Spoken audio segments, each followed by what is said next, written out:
E aí, pessoal? Hoje eu vou mostrar aqui uma coisa que não é nenhuma novidade, né?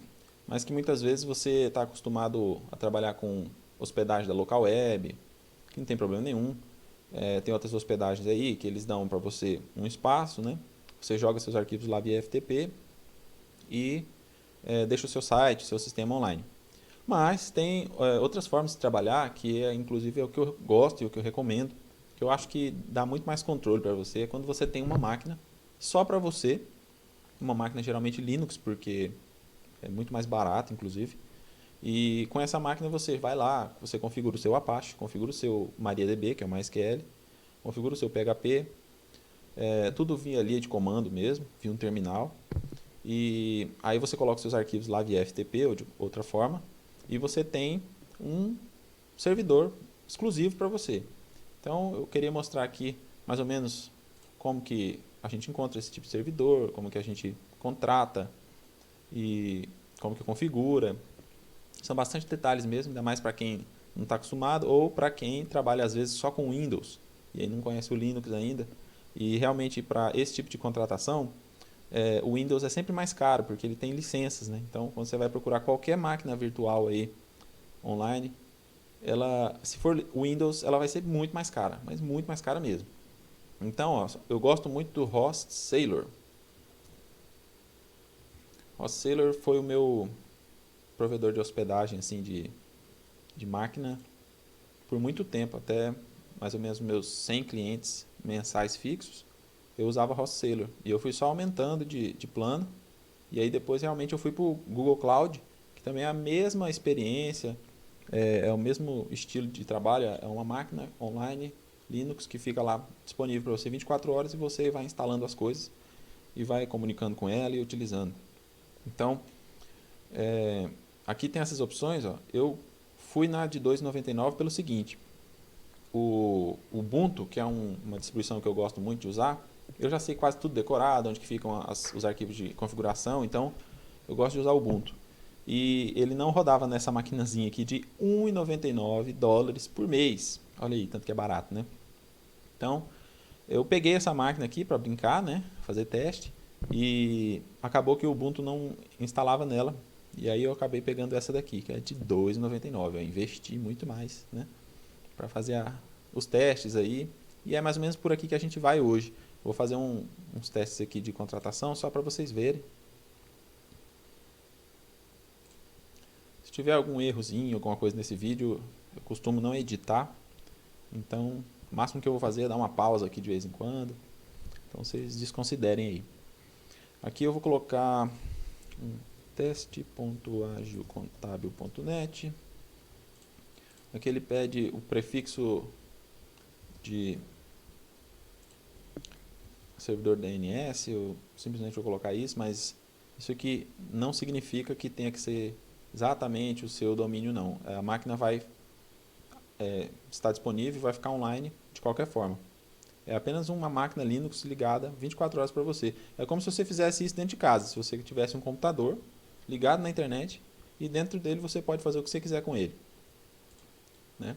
Só que você contrata e olha aí o preço. Muito barato, né? Então eu estou fazendo aqui, ele pediu essas informações, eu coloquei. Cada forma de contratação é diferente, eu estou fazendo aqui porque é o que eles estão pedindo aqui na hora. Extra IP, não quero 2 IP, só quero um mesmo. Essa máquina vai ter um IP fixo, né? Autostaller, beleza. Vamos lá. Vamos ver se eu vou fazer aqui o passo a passo de contratação até o momento do pagamento e depois disso eu vou parar porque eu já tenho uma contratada, então não vou finalizar o checkout. Mas olha, ele está falando aqui, ó, eu estou contratando uma máquina Linux com Ubuntu 16, tal, quantidade de memória RAM bem pequena. Não, aqui não está falando memória RAM ainda, mas eu sei que é pequena, é pouca a memória RAM. Né? Mas é uma máquina para brincar, basicamente. Né? Quando você tiver com uma coisa maior, você vai investindo mais. E também a questão assim, o VPS é uma máquina muito barata e que tem recursos muito limitados. Se você realmente precisar de uma coisa um pouco mais específica para o seu trabalho, aí você já contrata um servidor dedicado, que vai ser exatamente a mesma filosofia, vai ser uma máquina virtual, uma máquina online, mas ela não vai ter limitações que o VPS tem. O VPS, se você utilizar muito o processador ou a memória, às vezes eles te barram, eles falam assim, você está usando demais. E já uma máquina virtual, uma máquina dedicada, não tem esse limite. Você pode usar o processador no 100%, o tempo que você quiser, que ninguém vai derrubar o seu site. Então aqui eles pediram dados de checkout, etc. E vamos dizer que eu fizesse o pagamento, né, e contratasse essa máquina. Finalizando esse processo aqui, eu iria cair na minha tela aqui, que eu já tenho uma. Então eu tenho aqui online, ó. Vamos ver. Só não vou finalizar essa compra. Então, na minha área do cliente, eu tenho um serviço contratado com eles. Wholesaler assim, se você estiver no Google Cloud, vai ser totalmente diferente a interface, mas a ideia é estar contratando uma máquina. Depois eu posso até mostrar um pouquinho do Google Cloud para vocês verem também.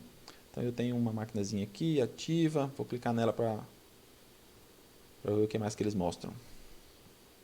Ó, é uma máquina virtual, ela está ativa, eu posso aumentar as configurações dela, a quantidade de memória, o que ela andou gastando ultimamente, e está aqui.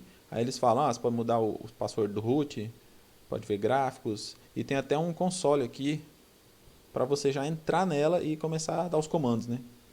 Então, sempre que você contratar essas máquinas, vai ter uma forma de você se conectar a elas. Geralmente, essa conexão é feita via SSH. Você fala, o que é isso? Não conheço. É um protocolo de comunicação que serve exclusivamente para acesso remoto a máquinas e principalmente via linha de comando, né? Como se fosse um DOS. Mas tem como até trabalhar de forma gráfica também, né? Mas no caso aqui o Linux ele não vai ter interface gráfica, vai ser só linha de comando. A gente vai conseguir fazer tudo, deixar o nosso servidor online e ter total controle do nosso servidor, saber o que está acontecendo, tudo via linha de comando. Vamos tentar abrir aqui esse console serial em formato HTML, só para ver se ele vai me dar o acesso à minha máquina. No Google Cloud, eles têm isso. Então, a gente não precisa nem instalar nenhum programinha de conexão com a máquina via SSH, porque eu já uso o online mesmo. Eles têm um botãozinho lá, você clica e já abre uma conexão com a máquina virtual. Enter Filed. Vou guardar um pouquinho para ver se é erro.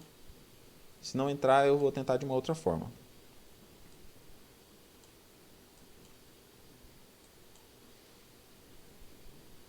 Parece que deu erro mesmo. Tudo bem. Geralmente é para funcionar, tá? Mas eu tenho uma outra conexão aqui que é via esse programinha que eu falei para vocês, que é o PuTTY. O PuTTY é um sisteminha muito famoso, mais padrão do mercado. PuTTY. Ele serve para conexão com máquinas via o protocolo SSH. Então é um programinha aqui, você vem, baixa ele, download. Aí eu já tenho ele aqui instalado. PuTTY. Ele tem uma interfacezinha e eu já tenho aqui uma configuração. Eu vou até mostrar a minha configuração. Eu falo o IP, coloco um nome, salvo isso e aqui dentro tem como eu colocar informações de conexão. Às vezes, para conectar numa máquina Linux como essa, pedem um certificado digital. Tá? Quando é necessário fazer essa conexão via certificado, aí você tem que vir aqui no PuTTY e configurar ele para que ele use um arquivo de certificado digital para poder fazer essa conexão. Alguns servidores não pedem isso, então basicamente você só tenta conectar e já fala o seu nome de usuário e senha e você já está online dentro da máquina. Eu vou tentar conectar aqui na minha máquina do Wholesaler e nela, que eu me lembro, ele só pede o usuário e senha. Então eu estou usando aqui o usuário root do Linux e uma senha que eu atribuí. E aí eu já estou online na máquina. Isso aqui é um terminal Linux, tá? Com a minha maquinazinha virtual. Aí você fala, bacana, estou com o meu Linux aqui. O que eu consigo fazer com essa máquina? Ela é um computador completo. Eu vou dar um comando aqui que é o htop. Deixa eu ver se ele... Não está instalado. Eu vou usar o top, só que é o mais básico que já vem instalado. Olha só, nesse gráficozinho aqui a gente já pode ver o que está rodando na máquina, quais são os processos, né?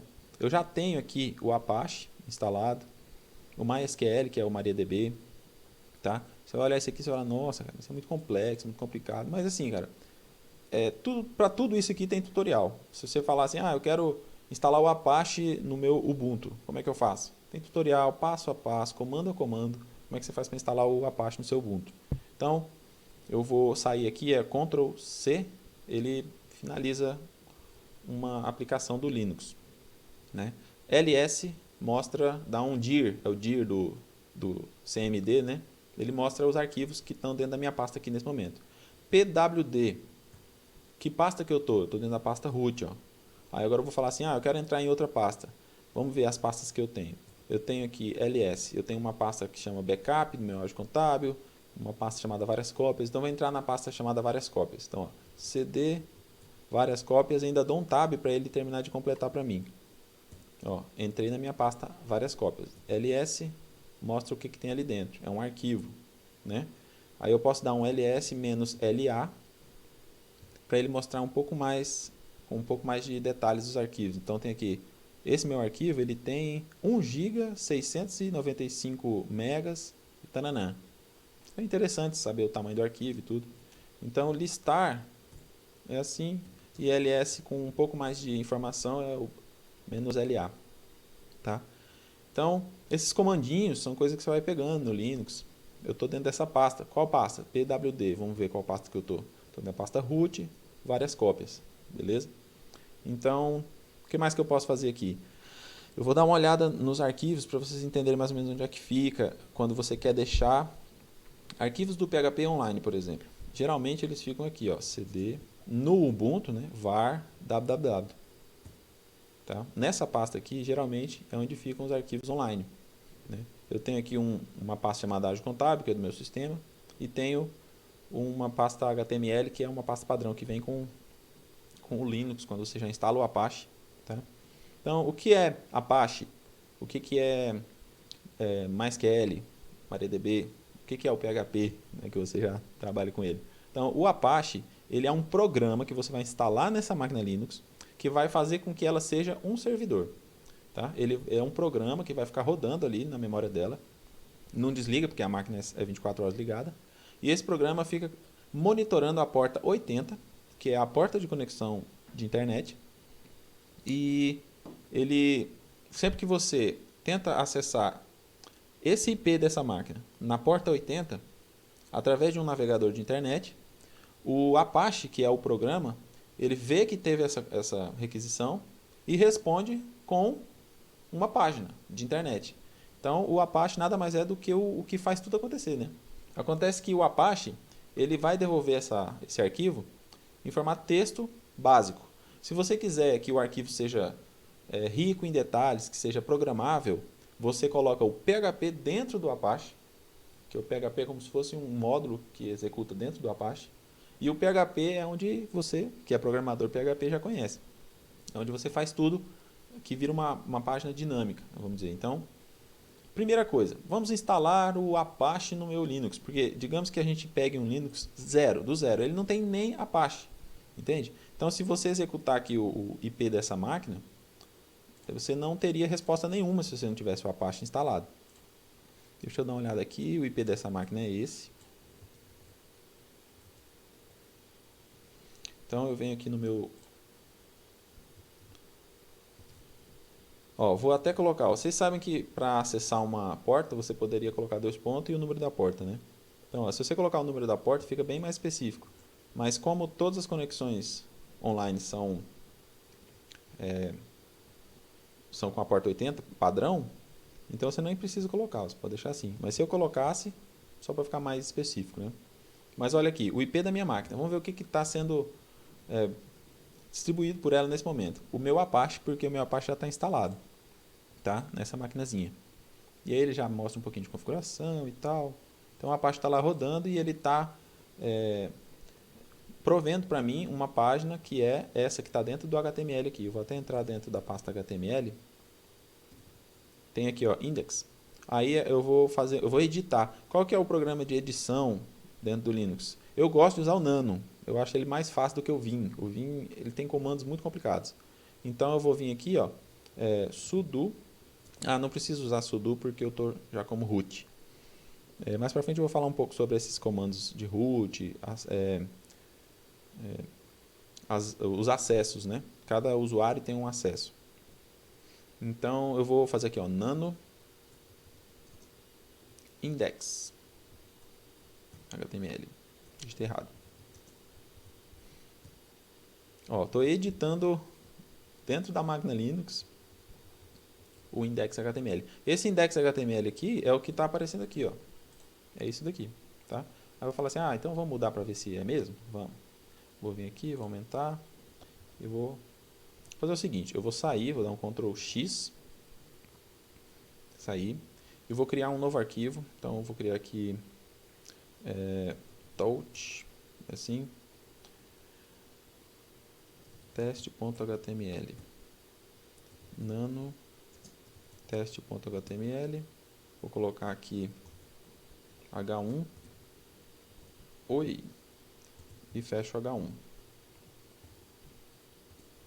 Vou dar um Ctrl X para sair, ele vai perguntar se eu quero salvar, eu dou um Y e dou Enter. Salvou. Eu vou olhar o conteúdo desse arquivo sem entrar nele. Eu escrevo cat teste.html. Ele já mostra o arquivo para mim aqui, ó, tá vendo? Então, tem isso lá dentro do meu arquivo teste. Só que eu quero mudar o nome dele para index, porque o index que está ali é outro. Então eu vou mover aqui, ó, mv, o index para antigo.html.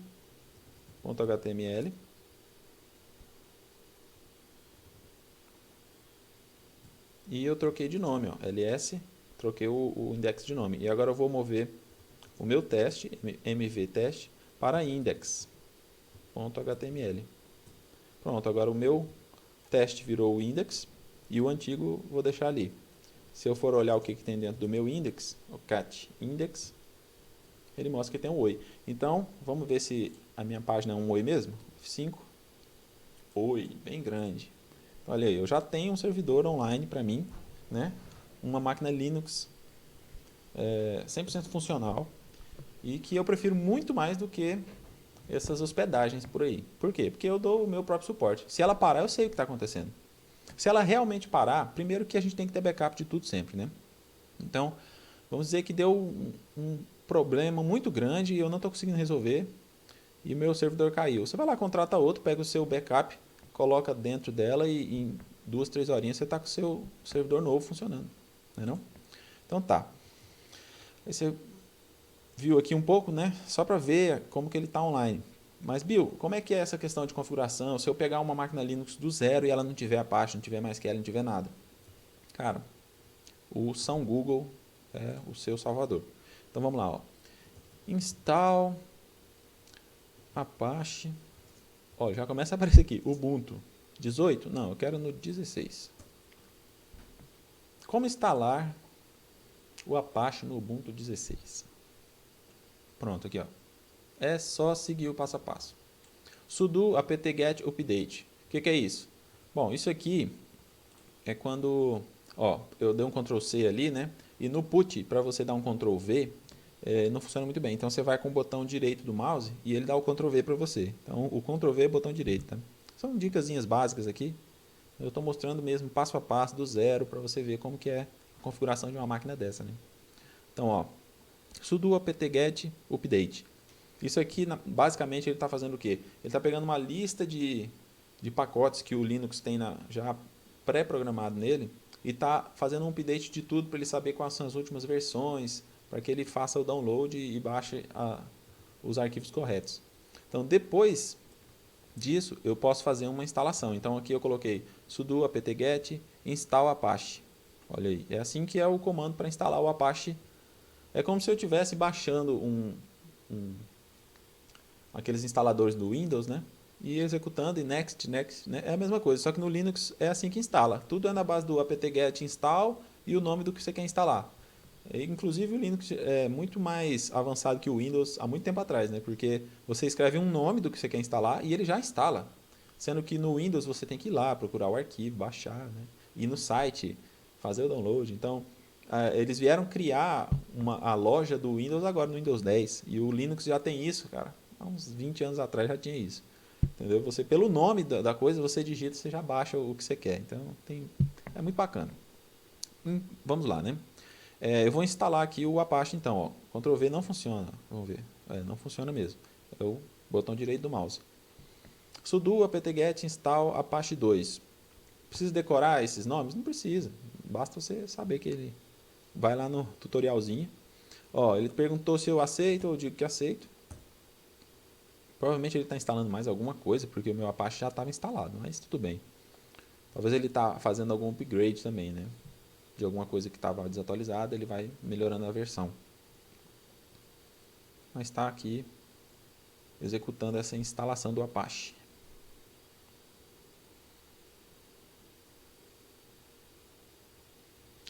Vou dar um pause aqui e quando finalizar eu volto. Só para mostrar aqui, ele demorou bastante, ó. Mas finalizou. A máquina é muito pequena, muito fraquinha, né? Então demora, tal. Assim, as conexões de internet deles são até muito boas. Então conectou aqui e fez, instalou o Apache, né? Então a partir do momento que você faz isso daqui, geralmente o Apache já fica até online. Então é quando você vai acessar o IP direto, né? Diretamente pelo IP da máquina, e ele já vai aparecer aquela página de exemplo lá do Apache para dizer que ele está online, né? Então está aqui instalado o Apache. Só isso, basicamente é isso. Deixa eu ver se ele mudou algum arquivo. Não, ele continuou tudo ok. Eu vou apagar aquele arquivo antigo ali. RM antigo. Apaguei. ls. Beleza. Agora eu quero falar um pouquinho sobre esse sudo. É o seguinte, aqui eu estou logado no usuário root. O usuário root ele pode fazer tudo. Se eu entrar numa pasta de sistema aqui do Linux, mandar apagar, ele apaga e depois o Linux não liga mais. Então, é um usuário muito perigoso, né? Não se recomenda utilizar. Muitas distribuições, quando você contrata uma máquina dessa, você não utiliza esse usuário, você não consegue nem logar nele, porque você fica sempre utilizando um usuário secundário, e quando você quer executar um comando que tem acessos root, você usa o que? O sudo. Então, eu acho que é superuser, su, superuser, do, fazer algo, né? Do é fazer. Então, o superuser vai fazer o quê? Aí você vai e fala apt-get install, e aí você vai lá e fala o nome do que você quer instalar. Então, quem está instalando isso é o root. Só ele pode instalar coisas no computador, né? Então, essa questão de acessos é uma coisa bem interessante de se saber também. Quebra muita cabeça quando a gente está no início. O root pode tudo e em algumas máquinas você não tem acesso a ele. Você não consegue logar e ficar logado como root aqui, igual no Hostsailor. Mas o Hostsailor já dá isso liberado para você. Acaba que você tem menos problemas, porque para quem está começando, a pessoa só quer rodar os comandos e quer que funcione. Mas mais para frente, quando a coisa começa a ficar um pouco mais avançada, você vai ver que é ideal você não ter acesso ao root mesmo. É você acessar sempre utilizando um usuário secundário. Quando você quer rodar um comando do root, você só usa o sudo e executa aquele comando. Fica uma coisa muito mais segura. Tá? Então, aqui a gente usou o sudo, apt-get, mas a gente não precisaria usar. Como a gente já está no root, a gente poderia fazer só apt-get install e etc. Entende? Então, muitas vezes, em várias ocasiões, quando você quer apagar um arquivo, você vai ver qual que é o dono daquele arquivo. Isso é uma coisa interessante também, que quebra muito a cabeça no início. Então, eu vou dar um ls aqui. Ó. Eu tenho um arquivo chamado index. Né? Quem é o dono desse arquivo? ls-la. Ele mostra as informações. Ó. O dono desse arquivo é o root. Tá vendo? Então, só o root pode apagar, ou alterar, ou mexer nesse arquivo. Então, isso aqui dá muita dor de cabeça também para quem está numa máquina que não está logado como root, porque muitas vezes o arquivo é do root, você quer apagar ele porque você sabe que pode, não vai dar nenhum problema, mas quando você tenta ele fala access denied, você não tem acesso para isso. E aí você tem que fazer o sudo rm e o nome do arquivo. Aí ele está falando, olha, é o root que vai apagar esse arquivo. Aí ele consegue, aí ele apaga mesmo o arquivo. Tá? Então são detalhezinhos, dicasinhas que a gente vai passando aqui ao longo do vídeo. Beleza. Eu instalei o Apache, quero mais, quero instalar o PHP. Então vamos dar uma olhada aqui, se ele já não tinha nesse próprio tutorial. Não tinha. Então vou instalar aqui, vou procurar.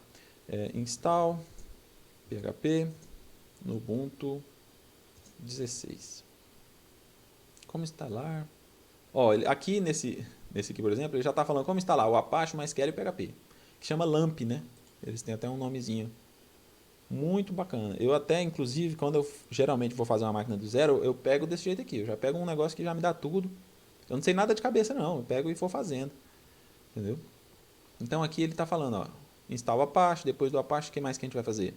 Aí ele já mostra aqui como configurar o Apache, que fica no arquivo conf, ó. Mas eu nem vou mexer com isso agora.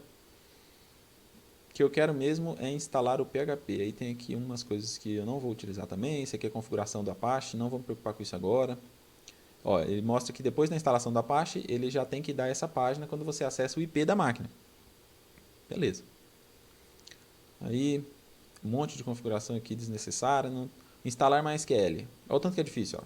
Sudo apt-get install MySQL server.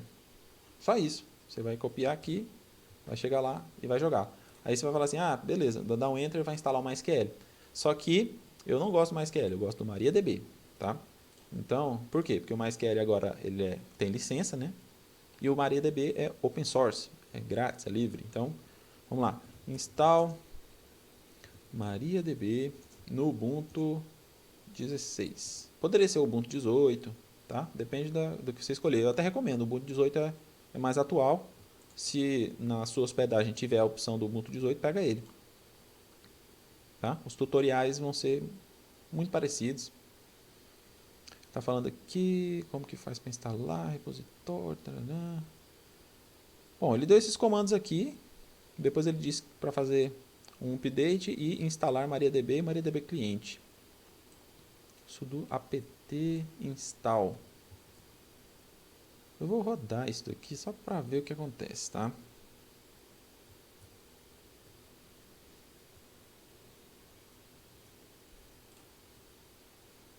apt. Ó, engraçado, eu costumo usar apt-get, só que eu acho que eles já resumiram e já trocaram para um apelido, né? E colocaram agora só apt. Outra coisa é que ele está dando um "-y" aqui, que deve ser para já dar o y automático, então ele não vai nem ficar perguntando. Eu vou tirar. Eu vou colocar o get, porque eu sou raiz. Então, sudo apt-get install MariaDB server e MariaDB cliente. Vamos ver se é assim que instala MariaDB. Ó, ele perguntou se eu quero, eu coloco o y, yes. Está instalando MariaDB. Olha como é difícil. Instalou. Viu? Aí você fala, ah, beleza, como é que eu sei que está instalado? Bom, você pode tentar usar ele, né? Então, em linha de comando, para você entrar no MariaDB, por exemplo, você usa o MySQL. O MariaDB ele é uma cópia, é o clone do MySQL, né? Então, todos os comandos dele são os mesmos do MySQL. Então, quando a gente vai fazer uma conexão, a gente usa os comandos MySQL, a gente usa tudo, só que na verdade a gente está tendo aqui dentro da máquina o MariaDB. Mas tá. MySQL, para entrar, para conectar, geralmente como é que você faz para conectar num banco de dados? Você baixa um programa no seu Windows, né? E aí você coloca lá qual que é o IP da máquina, a porta 3306, né? Fala o usuário e tenta conectar, e geralmente conecta e você já começa a ver as pastas, né? Assim. Mas em linha de comando, como é que é?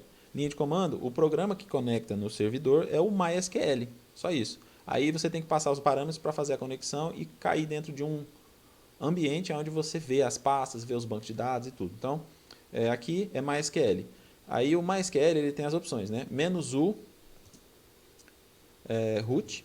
Então eu estou falando aqui que eu quero usar o usuário root no meu MySQL.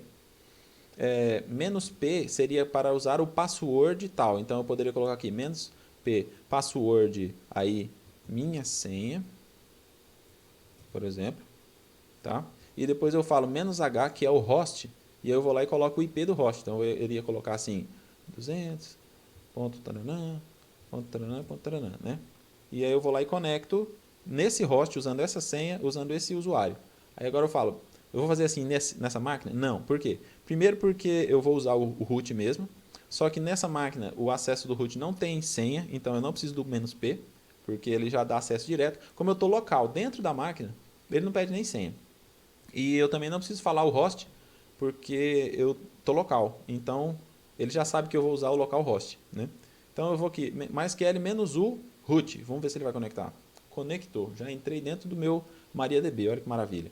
Você fala, bom, estou dentro do meu MariaDB. O que eu posso fazer, né? Então, a gente vai usar comandos SQL. Então, se você é um programador raiz, você conhece todos os comandos SQL, né? Para poder fazer tudo no seu banco de dados, tudo via linha de comando. Então, vamos lá. Eu quero ver aqui os bancos de dados. Então, é show databases. E eu dou um ponto e vírgula. Vamos ver. Show data, se eu escrever certo, né? Databases. Olha aí, ele mostrou os bancos de dados que eu já tenho na minha máquina. Fala, como é que eu faço para usar aquele banco de dados ali, que é o database do Ágil Contábil? Vamos utilizar aqui, ó, use Ágil Contábil. Vamos ver se ele dá autocompletar. Não, não deu. Ó, tô dentro do meu banco de dados do Ágil Contábil. Tá? Aí eu falo, bom, e como é que eu faço para ver as tabelas? Então vamos lá. É show tables. E ele vai dar todas as tabelas. Olha aí que bacana, né? Aí você fala, mas e agora? Daqui para frente é SQL, tá? Então eu estou logado num servidor SQL, que eu já tinha arquivos lá dentro, que eu já tinha colocado, né?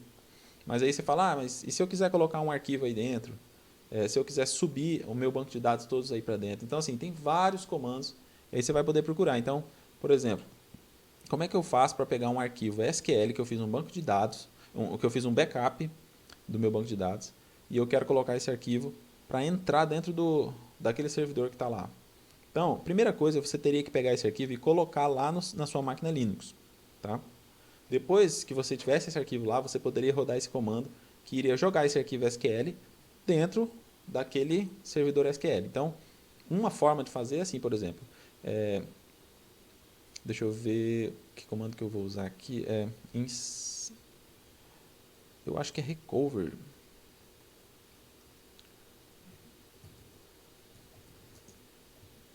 Backup, MySQL, Linux. Restore, não é recover, restore. Então aqui eu estou pedindo para o Google me dar um exemplo de como restaurar um banco de dados para dentro do meu MySQL. Aqui ele está falando, ó, connect no banco de dados, MySQL, -u, -p, aquilo que eu falei para vocês. Aí você cria um banco de dados, então create database e o nome, né? Ó, aqui é esse comando, ó. Esse comando aqui, eu vou até copiar ele, eu vou usar lá para vocês verem.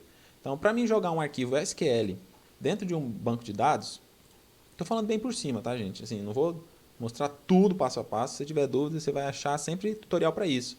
Mas pelo menos o básico aqui, para você entender mais ou menos como é que funciona, eu vou falar aqui no vídeo. E ele já vai ficar bem grande. Então, ó, eu vou sair aqui, eu vou dar um exit. Eu saí de dentro do meu MariaDB. Digamos que eu tivesse um arquivo SQL, ó. Aqui eu estou index.html, né? Digamos que eu tivesse um arquivo SQL, eu vou criar um aqui de exemplo só para vocês verem. Touch. Eu vou escrevendo e dou tab e ele já autocompleta para mim. Touch backup.sql. Criei um arquivo, ó, ls, um arquivo chamado SQL. Não tem nada dentro, ó. Cat backup. Não tem nada dentro. Aí, se eu quisesse, se tivesse alguma coisa aqui dentro, então vamos lá, nano backup SQL. Digamos que aqui dentro tivesse uma instrução para create table test. Eu nem sei se dá para fazer isso. Pode ser que dê erro nesse comando aqui, porque para criar uma tabela eu vou acabar tendo que pesquisar, porque tem os vírgulazinha, ponto, taranã. Mas tá, eu vou fazer isso daqui, eu acho que vai dar erro, mas tudo bem. Eu vou colocar aqui, create table test. Vou fechar aqui esse meu arquivo. Aqui dentro seria aqueles arquivos de banco de dados de MySQL, né, que você deve conhecer. Ele tem o create table, tem todas as instruções da tabela, e depois ele tem os inserts, né, que vai dando insert na tabela. Então, um banco de dados completo. Né? Aqui eu só estou criando um exemplo. Dei um Y aqui, dei Enter. Então, agora dentro do meu backup, ele tem lá o create table test, que eu acho que vai dar erro, mas tudo bem. É só para mostrar mesmo. Então, depois disso, Eu não vou jogar dentro do meu banco de dados ágil contábil, porque lá dentro já tem um monte de arquivo e a gente vai ter dificuldade de encontrar lá. Mas eu vou entrar aqui no meu MySQL de novo, então eu vou conectar de novo no meu servidor. MySQL, menos o root. Entrei lá dentro e vou criar um banco de dados. Create database teste 1. Criei um banco de dados chamado teste 1. Olha aí, se eu mandar dar um show nos databases agora, databases, ele está lá, ó, eu criei um banco de dados chamado teste 1. Se eu usar ele, use teste 1, entrei dentro dele. E se eu der um show tables, não tem nada dentro do meu banco de dados. Eu vou sair e vou falar que eu quero jogar aquele arquivo lá dentro do meu banco de dados teste. Então eu achei esse comando aqui, ó. Eu escrevi lá como que faz para restore um banco de dados, um backup, usando linha de comando no MySQL. Então é isso aqui. Eu achei esse tutorial aqui agora. Digitei lá e achei. E o comando que eu queria encontrar era esse, ó. É quando ele dá essa opção, ó. O MySQL, usando o usuário tal, usando o password tal, vai jogar dentro um arquivo SQL. Olha o tanto que é difícil. Muito fácil, né? Então eu vou vir aqui e vou executar esse comando. Vamos ver se vai funcionar mesmo. Então o MySQL é como se eu estivesse conectando no MySQL. Ó, é o mesmo comando de conexão. Root. Usando o password X, só que eu não preciso falar nenhum password, porque não pede, né? Então, ó, MySQL menos o root, e aí ele pega, ó, e fala que se eu colocar esse comandozinho aqui e falar o arquivo, ele já vai jogar o arquivo para mim dentro do MySQL. É muito interessante, inclusive. Vamos lá. Backup SQL. B1 tab ele já até completou para mim. Então, ó, isso daqui vai fazer com que eu execute aquele create table que está dentro do meu arquivo, já no meu servidor SQL. Como se eu estivesse escrevendo isso lá dentro, só que eu não vou precisar escrever porque está tudo no arquivo. Aí você fala assim, pode executar então, Bill, está enrolando demais. É o seguinte, se eu fizer isso, eu já sei que acontece o seguinte, ele vai tentar executar esse comando e ele não sabe dentro de qual banco de dados que é. Então eu já sei por experiência que quando a gente faz isso aqui, a gente tem que falar o banco de dados aqui, teste 1, tá? Então eu já sei disso porque já fiz algumas vezes, então é assim que funciona. Você fala MySQL, "-u", root, coloca o banco de dados que você quer executar esse arquivo dentro dele, e aí sim vai dar certo, porque aí eu estou executando o comando create table dentro do meu banco de dados teste. Eu acho que é fundamental falar qual banco de dados que a gente está usando, né? Então, vou dar o comando aqui para ver. Ó, aí ele deu o erro que é o seguinte erro. A tabela tem que ter pelo menos uma coluna, porque a minha tabela não tinha coluna nenhuma, né? Então, ele executou o comando, ele teria criado a tabela, mas deu erro porque realmente o comando estava incompleto. Mas isso daqui é uma forma de restaurar backups, né? Então, se você tem um arquivo SQL de 2 GB, você joga esse arquivo para dentro da sua máquina Linux, tá? E aí depois você executa esse comando e ele vai fazer o backup completo do seu banco de dados e vai jogar ali na sua máquina, para você já ter acesso àquilo e depois você conectar com PHP nele e ter acesso aos dados via PHP e começar a trabalhar com programação, que é o que você faz, que é o que você já conhece, né? Então eu vou pausar o vídeo aqui porque eu vou procurar algumas outras informações que eu quero mostrar para vocês sobre isso. Vou criar uma tabela de teste para vocês verem, tá? Então volto já. Ó, peguei um exemplo aqui, create table, tá? Esse já é um exemplo mais completo, né? Então copiei aqui um create table, vou vir aqui na minha máquina Linux, vou editar o meu arquivo nano, o meu arquivo SQL com nano, então nano backup, vou apagar aquele comando estranho e vou dar um Ctrl V, que é o botão direito do mouse. Aí ele deu, ó, create table, se não existir, a table que ele está criando aqui chama tasks. né? Aí ele vai, cria um autoincremente, um título, uma data, taranana, e ele ainda fala o tipo de banco de dados que é o InnoDB. Então tá, quero criar essa tabela e aí aqui teria o resto do seu backup, né? Ctrl X, Y, salvou. Vou dar um cat, banco de dados, só para ver o que tem lá dentro. Ó, tá ali dentro, salvei. Então agora eu vou executar isso daqui. Eu vou dando para cima aqui, ó, na setinha, ele vai voltando os comandos que eu dei no passado, né? Então agora eu vou executar de novo dentro do meu banco de dados teste, criando essa tabela. Criou a tabela. Vamos lá ver se foi mesmo? MySQL, -u, root. Estou conectando no meu banco de dados local. Vou usar o meu banco de dados teste1, use teste1. Mudou. E eu vou mostrar as tables. A minha tabelinha lá. E eu posso ainda descrever ela para ver as colunas, né? Se eu não me engano é describe tasks. É isso mesmo? Describe tasks. Estou apanhando aqui, né? A gente não sabe os comandos certinho. Describe tasks. Aí, ó, ele já mostra as colunas, tudo, né? Você fala, beleza, Bill, mas assim, se for para mim trabalhar desse jeito, eu prefiro contratar o meu servidor. Pelo amor de Deus, dá trabalho demais, né? Fala assim, não é necessário, entendeu? Você trabalhar desse jeito. Pode fazer utilizando vários recursos que você já utiliza, né? Então, eu vou usar aqui um administrador de banco de dados. Aí você fala, beleza, o PHPMyAdmin, nossa, eu adoro ele. Pode ser, você pode instalar o PHPMyAdmin, né? Mas eu não gosto muito dele não, eu gosto mais de um outro que é bem mais simples, menor, que não requer nem instalação. Ele é o Adminer.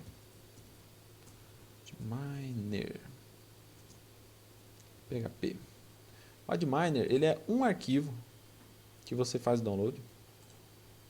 E depois que você coloca ele na sua máquina lá e executa ele, abre ele, ele já sai pedindo a conexão e você já conecta e já entra no seu banco de dados. Então, vou colocar aqui nos meus downloads, o Adminer, mostrar na pasta. Ó, o Adminer é um arquivo só PHP, ó, .php. Eu vou só trocar o nome dele aqui para Adminer, tá?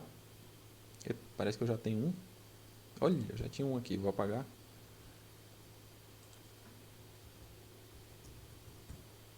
Ó, esse arquivinho aqui, ele é um administrador de banco de dados completo. Eu acho melhor que o PHPMyAdmin. Mas por quê? Porque ele é mais leve, mais rápido. Sabe, o PHPMyAdmin estava me dando um monte de trabalho, um monte de problema. Não estava funcionando para mim, não. Vou apagar aqui esse tanto de arquivo. O Adminer está aqui. Agora, eu vou colocar esse arquivo dentro da minha máquina Linux. Fala assim, poxa, mas eu estou aqui local e eu quero jogar um arquivo para lá. Quais são as formas de eu fazer isso? Tem várias formas, tá? Eu vou elencar algumas aqui. Ó, voltei. Uma das formas de se colocar arquivos é através do FileZilla. Então, vamos baixar ele aqui. FileZilla. Talvez você já conheça o FileZilla, porque ele é um cliente de FTP, né? Baixar aqui.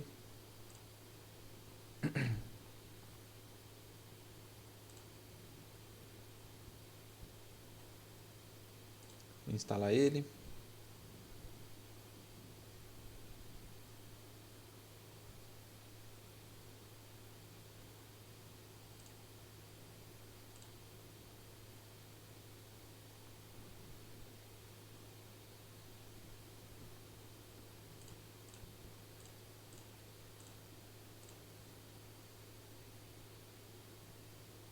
Não, eu não quero o Avast não. Pelo amor de Deus, ele ia instalar o Avast completo. Start FileZilla.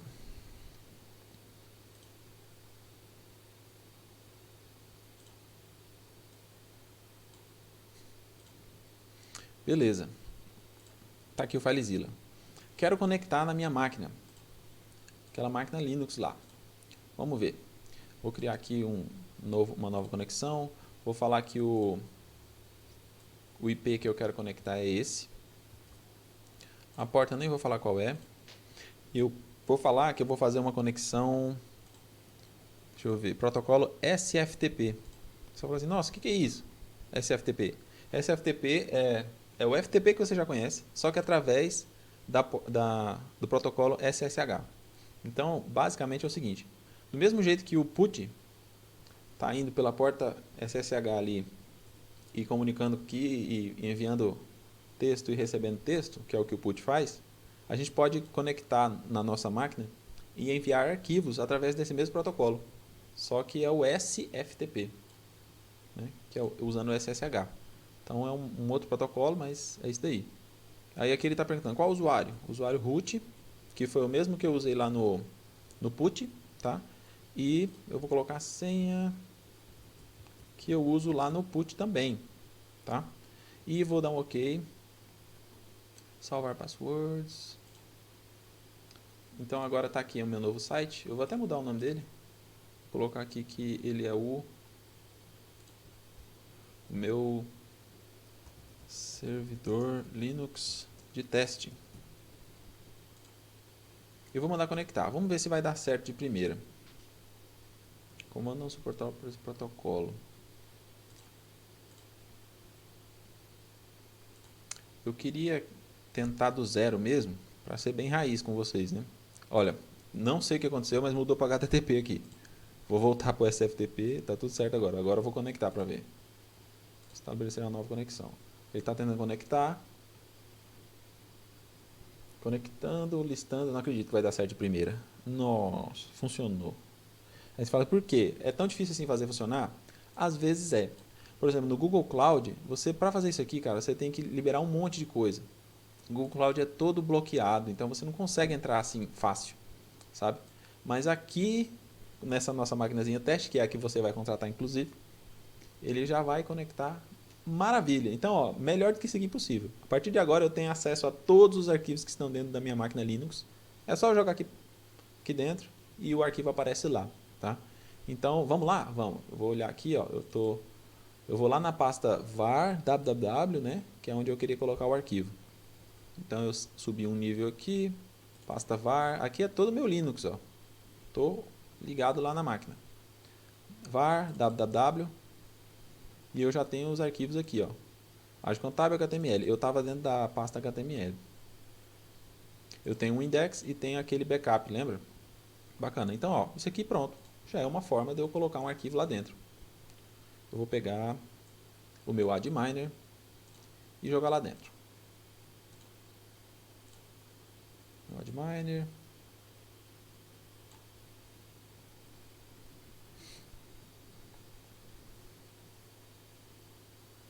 Está subindo o arquivo. Já tenho um administrador de banco de dados online no meu Linuxinho de brincadeira. Vamos ver se funciona mesmo? Então vem aqui barra adminer.php. O que aconteceu? O que foi? Por que apareceu só texto? Porque o Apache pega o conteúdo do arquivo e joga para o navegador. Fala assim, uai, mas por que isso acontece? Porque o PHP não está instalado. Então o Apache ele não tem a capacidade de interpretar o arquivo e saber que aquilo lá é um arquivo PHP e transformar aquilo e utilizar o PHP para fazer com a mágica do PHP, né? Então o Apache simplesmente me deu o arquivo aqui, ó. Vamos instalar o PHP? Vamos. Eu sei instalar? Não sei. Tudo é na base do procurando aqui na internet. Eu estava aqui, restore, how to install, onde que a gente tinha aquela... Como instalar? Tá aqui, ó. MySQL, aí eu instalei o MySQL, beleza? Vamos continuar aqui no nosso... Instalar o PHP. Como é que faz? Ó, aqui ele está falando que eu preciso fazer um apt-get, install, aí eu instalo o PHP, eu instalo essa libapache-mod, eu instalo PHP encrypt e o PHP MySQL. Isso aqui, ó, esses dois aqui eu já conheço. Isso aqui são extensões do PHP. Depois, se você precisar de mais extensões, você vai instalar mais ou menos dessa forma aqui. Então, vamos lá. Vou pegar esse comando aqui, dar um Ctrl C, vou lá na minha máquina Linux, sair da minha conexão MySQL. Beleza. Vou rodar o comando, ó. Sudo apt-get. Você aceita? Sim, yes. Está instalando tudo, beleza.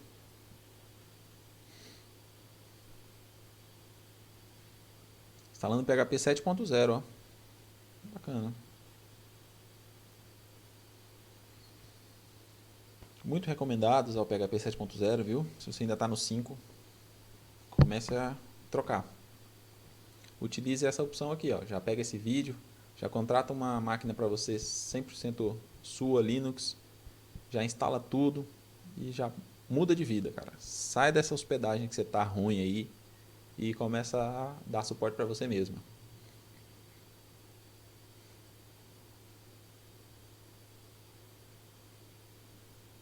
Tá instalando PHP. Dá um pause aqui quando voltar. Já voltou. Onde que eu estava? Tá aqui, ó. Instalou meu PHP. Será que já está funcionando? Deixa eu ver. Vamos lá no meu online aqui. Vou dar um F5. É muita mágica, né? Como é que pode funcionar tão rápido assim desse jeito? É fácil demais. Tá em português, gente. Eu não lembro nem de ter escolhido. Já está em português. As coisas quando funcionam assim de primeira, é só no vídeo, tá? Com você vai dar um monte de erro. Um monte de erro, pode ficar tranquilo. Mas aí você vai tirando as dúvidas. Chama a gente aí, a gente tem um grupo de desenvolvedores também. Chama a gente no grupo lá. Depois eu até deixo meu WhatsApp aqui embaixo. Para tirar dúvida, né? O que dá mais na vida é erro, né? Nome do utilizador, root. Senha não tem. Base de dados, nem vou falar qual é. Servidor é o localhost, então não precisa falar. Já vou entrar. Extensões que eu preciso do PHP que eu não tenho. Eu não tenho as extensões MySQLi, MySQL e PDO. Gente. Eu vou instalar alguma, né? Ele está falando que o meu PHP não tem a extensão. Então vamos procurar aqui. Será que não tinha mais nenhuma extensãozinha para instalar, não? Aqui no tutorial ele nem deu exemplo. Vou procurar mais um tutorial que eu vou falar assim, ó, install PHP MySQL extension no Ubuntu 16. Não sou obrigado a saber nada. apt-get install PHP MySQL. O pessoal está falando que é esse comando aqui. Que eu saiba, eu já executei ele, mas eu vou tentar de novo só para ver. Diz que já está instalado. E mesmo assim não está conectando.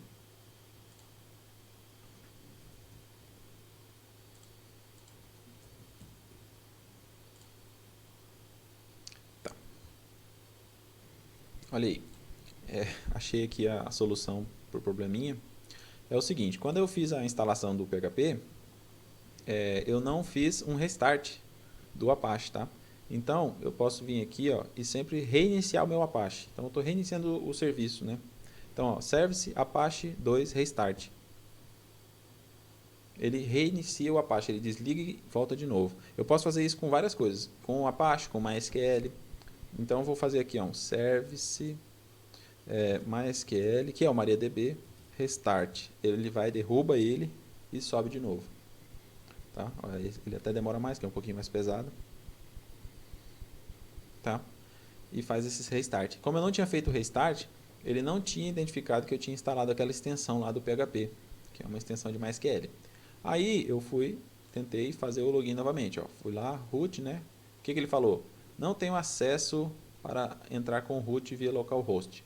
Tá dando esse erro, então eu fui procurar solução. E o que eles me disseram aqui no Task Overflow? É Task Overflow? Não, mas é muito parecido. Ele deu a opção aqui, ó, da gente entrar lá no MySQL, olhar todos os usuários que tem lá, apagar o usuário root e dar a opção e criar um novo usuário root onde ele não tenha o localhost especificamente, que ele na verdade seja, ó, em qualquer um, ou seja, em qualquer lugar eu posso conectar com esse usuário root aqui. Então eles disseram que isso aqui resolve o problema. Vamos lá ver se é isso mesmo?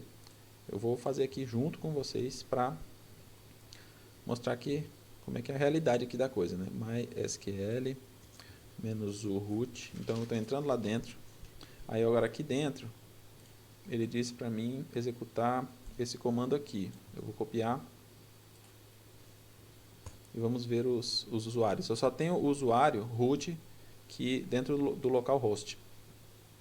Só que eles disseram que é para mim colocar aquele, apagar esse daqui. Então eu vou fazer isso, ó, drop. Estou dando um drop nesse usuário. Apaguei o usuário root e eu estou criando um novo. Ó, create, tá? Esse usuário root, ele não tem o localhost determinado. Ele, na verdade, ele pode conectar em qualquer servidor. E identificado por, ou seja, identificado por é a senha. Eu poderia colocar uma senha aqui, tá? Só que eu não vou pôr senha, eu vou deixar em branco mesmo, para nem precisar de senha para conectar usando o root.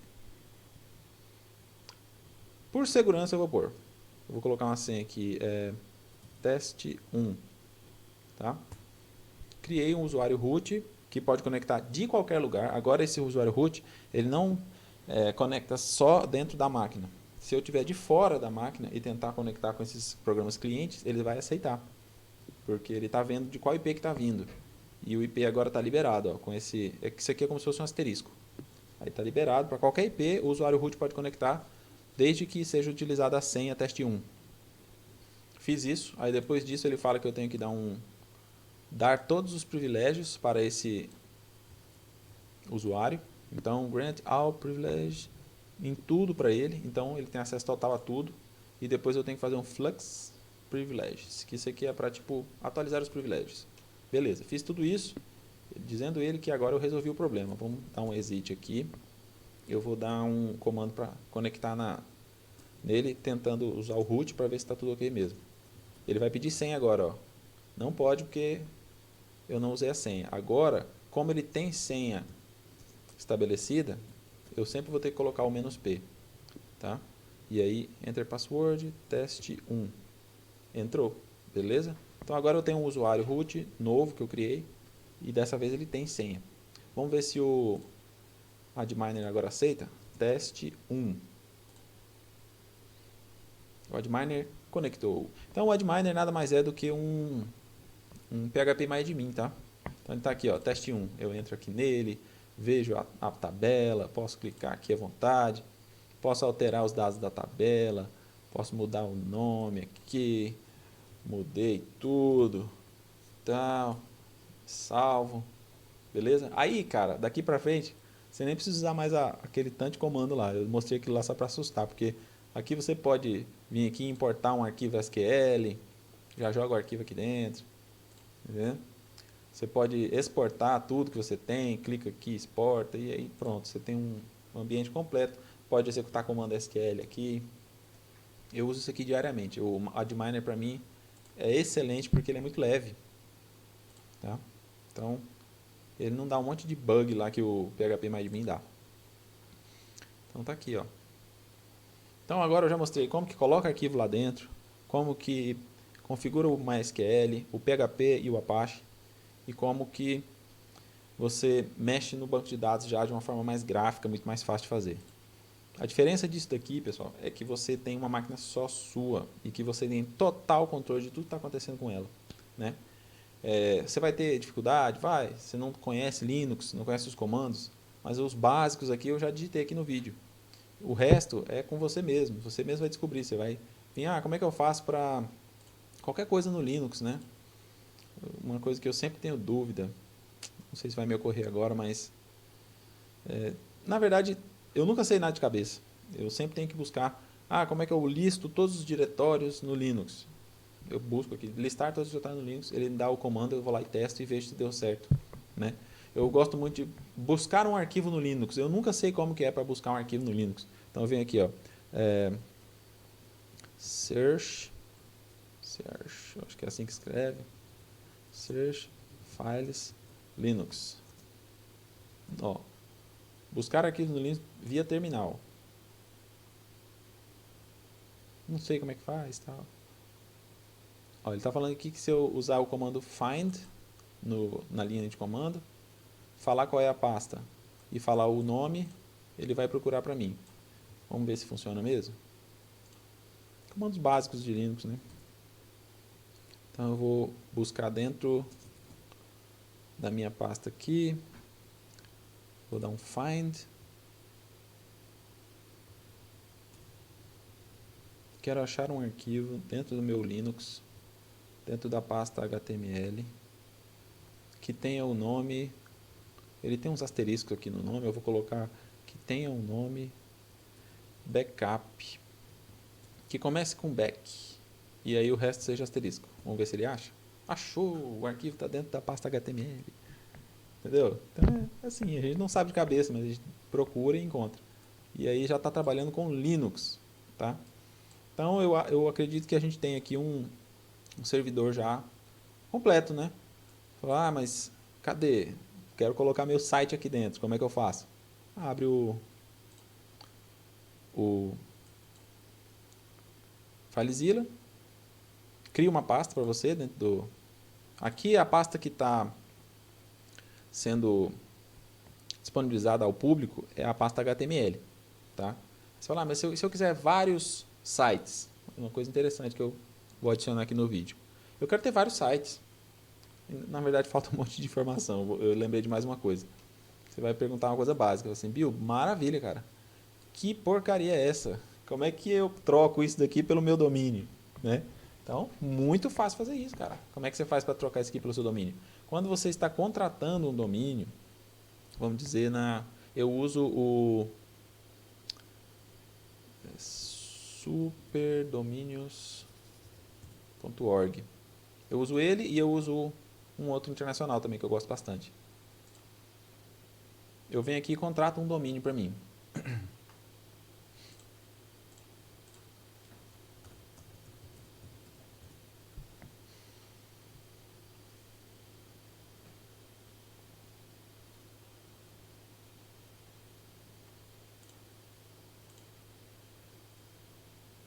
Demorando. Tem um outro que eu gosto muito de usar que é o Only Domains. Eu escrevo tudo errado, mas o Google me ajuda aqui. Eu uso muito esse aqui para comprar .net, porque eu gosto de comprar .net, né? E é baratinho, $9. Você vai lá e contrata. Então aqui é onde você compra domínio. Aqui também, mas não está entrando, então perderam o jabá aí, o superdomínios. Olha, aqui no Only Domains eu tenho vários domínios e tal. E aí a gente vem aqui num domínio tipo um que eu talvez nem esteja usando, ó, geranet.net. Não estou nem usando. Eu vou configurar ele aqui, as configurações de DNS, tá? Você vai nas configurações de DNS, DNS Settings, editar zonas de DNS. Aí ele está aqui, ó, falando que tem um monte de configurações de DNS aqui, né? Isso aqui, sempre que você compra um domínio em algum lugar, esse lugar vai te dar uma tela para você acessar essas configurações avançadas de DNS. Em português, geralmente eles colocam esse nome, configurações avançadas de DNS. Você vai vir procurar. O que acontece? O registro que faz com que o seu domínio vá para um determinado IP é sempre o registro A, tá? Então é o registro do tipo A, que é esse daqui. Aí você fala, por quê? Porque tem vários outros tipos. Tem o registro MX, que é para e-mail, tem o registro CNAME, que é quando está renomeando uma coisa para outra, e o TXT é para passar informação através do seu domínio para uma determinada checagem, mais para frente talvez você vai cair nisso um dia. Mas o registro A é o que faz com que o nome do domínio vá para um IP. Então a gente cria aqui um registro A, ó. Eu vou editar ele e vou colocar o meu IP lá, que é o IP daquela máquina. Cadê aqui? O IP da minha máquina era esse, né? Que eu peguei lá no meu servidor do Hostsailor. Cara, o Superdominios deixou na mão mesmo, ó. Não abriu. Que vergonha, hein, Superdominios? Ninguém vai contratar nada com vocês. Então tá. Coloquei aqui, ó, o IP daquela máquina, do tipo registro A, e aqui eu coloquei um asterisco. O que significa isso? Significa que qualquer subdomínio que eu entrar nesse meu domínio aqui, que é o domínio geranet.net, né? Qualquer subdomínio que entrar sempre vai para esse IP. Se eu colocasse, por exemplo, isso, se eu colocasse, por exemplo, www aqui, então sempre que for usar o www.geranet.net, ele vai mandar para esse IP. Mas se eu colocar teste.geranet.net, por exemplo, já não ia. Né? Então o que eu gosto de fazer? Eu gosto de pôr um asterisco, porque aí qualquer coisa que eu digitar do geranet.net já vai para esse IP já. Tá? E aqui tem um arroba, que eu acho que é a mesma coisa que o asterisco, tá? Mas eu vou até excluir ele, se eu estiver enganado depois. Excluir esse registro A aqui para não ficar fazendo confusão. E eu vou deixar só o asterisco, ó, tá? E ele já aplicou para mim. Então, agora ele já acabou de aplicar. O que acontece? Esse tipo de alteração aqui geralmente não acontece de imediato, porque os servidores DNS do mundo todo, eles têm um time que eles ficam executando e verificando se aquele IP mudou. E isso não é instantâneo. Então, pode ser que esse IP aqui, que eu acabei de colocar, ele ainda não apareça na hora que eu vá consultar o meu domínio. Mas vamos ver se apareceu, só para ver? Uma forma legal de consultar é assim, ó, cmd, entra aqui no seu linha de comando aqui do seu Windows e coloca ping e o domínio que você quer. Então é geranet.net. Vamos ver o IP que está lá? Verifique novamente geranet.net. Ele nem encontrou nada, então é como se não tivesse registro A nenhum cadastrado lá. Olha que interessante, eu coloquei sem nada, não deu, mas com alguma coisa foi. Então eu já entendi o que era aquele arroba lá. O arroba é quando você não está usando subdomínio nenhum. Tá? Então olha que legal, ele já atualizou para mim, foi instantâneo, tá? Não é normal isso. Geralmente você muda aqui o IP, ele leva de 1 a 2 horas para que o IP apareça ligado ao seu domínio, tá? Não desespere, demora mesmo. Mas aqui eu acabei de colocar, tentei www.geranet.net e ele já mostrou o IP aqui certinho, que é o que eu tinha configurado. Agora eu vou devolver o arroba, porque eu já descobri que o arroba é quando a gente não usa subdomínio nenhum. Então eu vou devolver o arroba aqui. E vou ficar muito impressionado se ele já tiver atualizado, mas vamos tentar? Não, ainda não atualizou. Então quer dizer, ele vai tentar entrar no geranet.net sem subdomínio nenhum, não atualizou ainda essa informação que eu acabei de colocar aqui, e aí ele não encontra nada mesmo, ó, fica dando erro.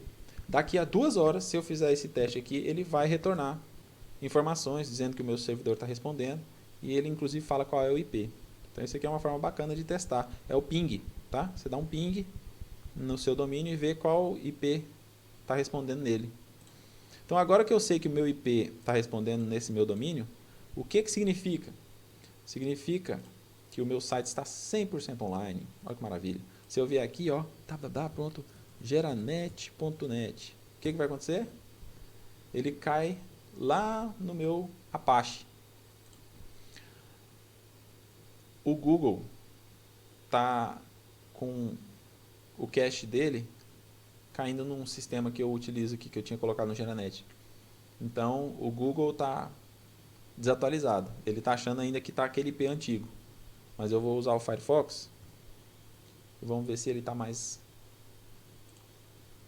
ligado aqui, né? Geranet.net. E eu vou colocar www.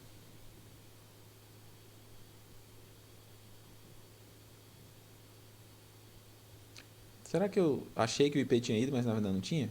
35.188.189.144. Não é esse IP? 35.188.189.144. 35. Agora eu tô... olha aí. A gente faz as coisas ao vivo, né? Quem sabe faz ao vivo e eu não sei fazer, né? É o seguinte, pessoal. Mais uma coisa importante aqui que agora a gente tem que aprender nesse vídeo. Eu já direcionei um domínio para a minha máquinazinha Linux que está lá, né?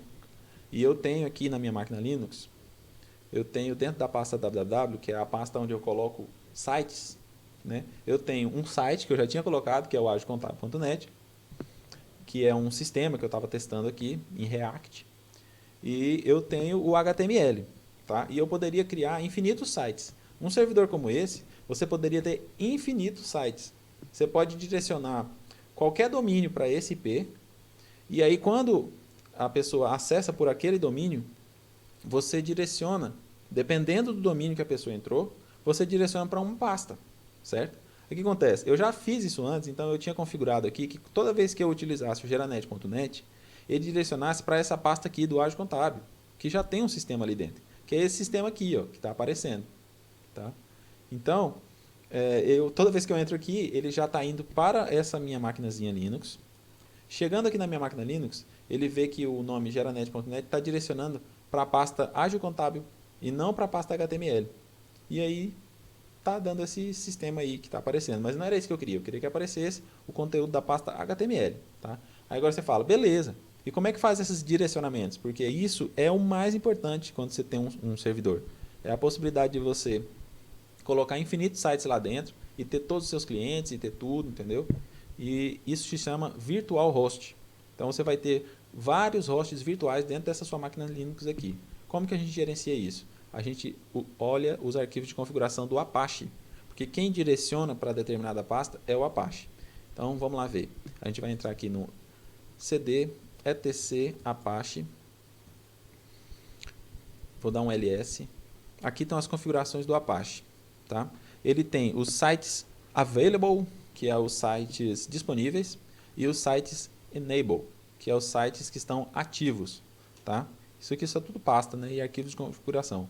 Eu vou entrar nos sites available, que é os sites que estão disponíveis. Só para mim ver aqui. cd sites available. Tem arquivos de configuração aqui, tá vendo?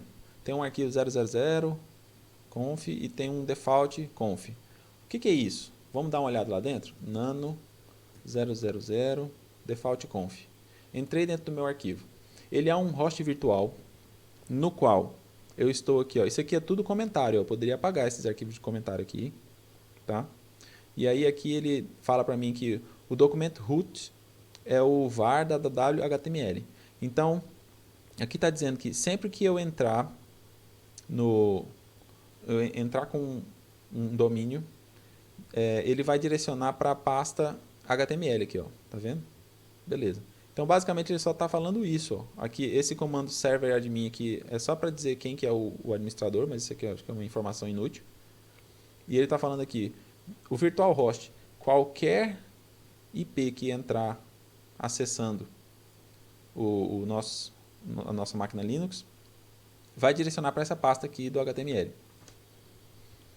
E daí, aqui embaixo está tudo comentado. Se der erro, os arquivos de log vão ficar num arquivo X, outras coisas, etc. E tal. E já fechou a configuração aqui. Ó. Então, essa configuração, se você for olhar, tem um monte de coisa aqui dentro, mas na verdade, a única coisa que ela está fazendo é direcionando qualquer IP que conectar na porta 80, qualquer um, vai ser jogado para a pasta HTML.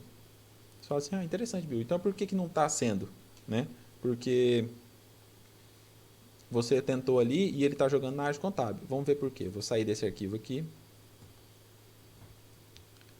Ctrl X, não vou salvar, dei um N. E vou olhar o outro arquivo de configuração que está lá, é o default.ssl.conf. Eu acho que a gente está tentando acessar com SSL, que é aquele HTTPS, certo? Então, quando a gente tenta conectar com HTTPS, tem dois arquivos de configuração aqui no meu servidor. Um é para HTTP, que é esse aqui, que está direcionando para a pasta HTML. Mas tem um outro aqui, arquivo de configuração, que só pelo nome dele eu já sei que ele está tratando da questão do HTTPS. E quando é HTTPS, ele está jogando para qual pasta? Vamos ver? Vou dar um nano default SSL-conf. Olha só. Nesse arquivo de configuração ele é um pouco mais complexo. Primeiro ele verifica se tem o mod de SSL, ou seja, se tem a extensão SSL instalada no PHP. Digamos que não tivesse, ficaria dando erro e tal. Mas ele já tem essa extensão do PHP instalada. Não é extensão do PHP, é uma extensão do Apache, tá? Desculpa. Mas é uma extensão também. Se ele tiver com a extensão, ou seja, se o Apache estiver 100% ok para trabalhar com SSL, ele primeiro verifica se tem um módulo SSL. Se tiver, ele vai usar uma configuração de virtual host aqui. Agora aqui ele já está falando o seguinte, default eu não vou saber dizer bem o que é, mas ele está falando o quê? Se for na porta 443, a porta 443 é a porta de SSL, tá, gente? É a porta HTTPS, tá? Então, na porta 443, que é a de HTTPS, não estamos mais trabalhando com a porta 80, que é a porta padrão da internet.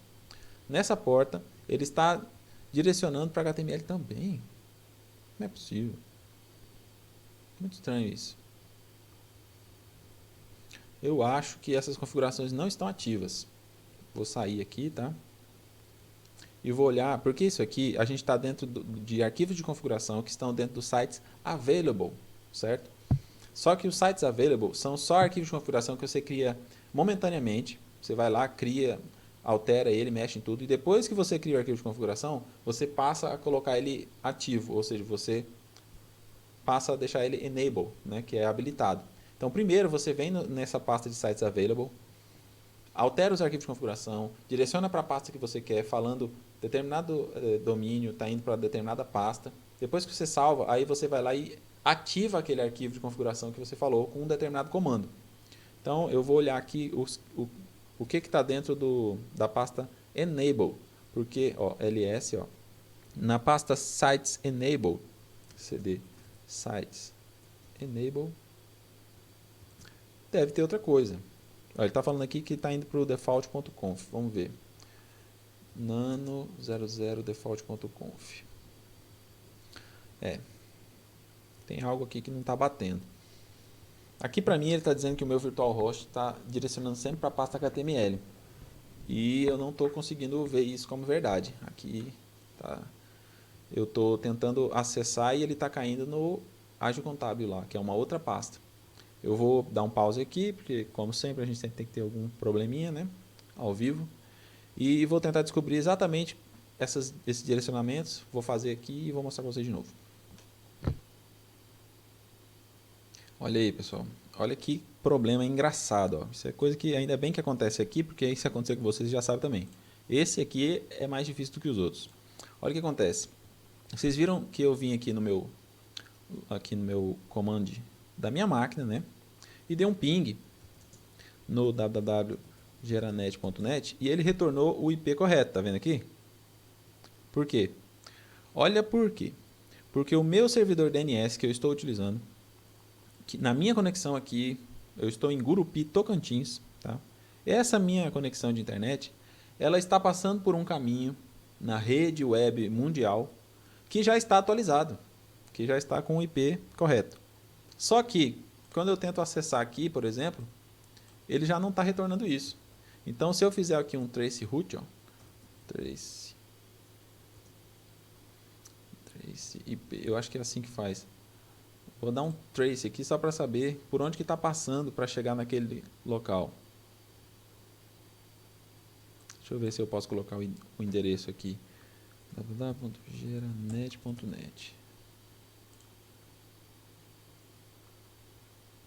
Tem vários serviços na internet que fazem essas checagens.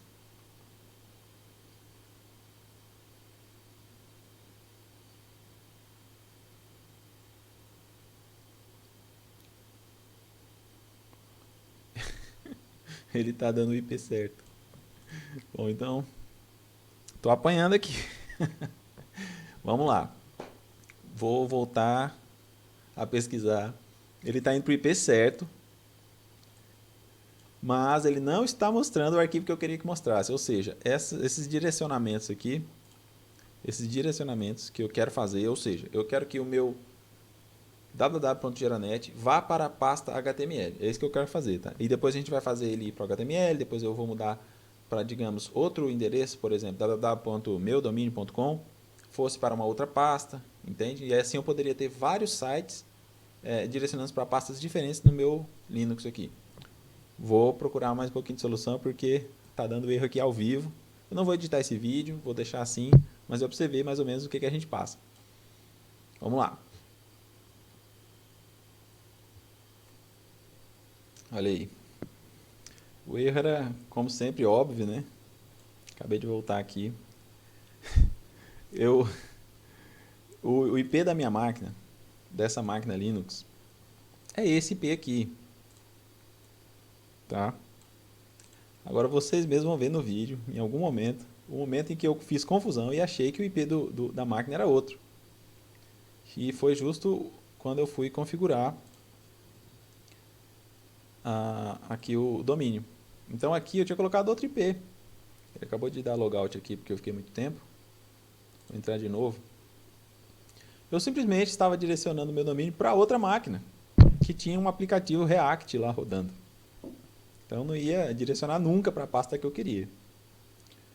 Agora eu descobri, né, que eu cometi esse erro aqui. Vou editar novamente, só para mostrar aqui o que eu fiz a correção. E aqui, vocês podem ver no vídeo que eu estava com outro IP, eu achava que era esse IP da máquina. Fiz confusão. Na verdade não era. E agora eu coloquei o IP certo, que é o IP da minha máquina Linux. Não ia direcionar nunca para a pasta que eu queria, não estava nem para a máquina certa, né? Tudo bem. Agora tem um detalhe. Como eu fiz essa alteração aqui, eu já conheço os servidores DNS. Eles vão me passar a perna, ou seja, ele vai levar de 1 a 2 horas para atualizar essa informação aqui para mim.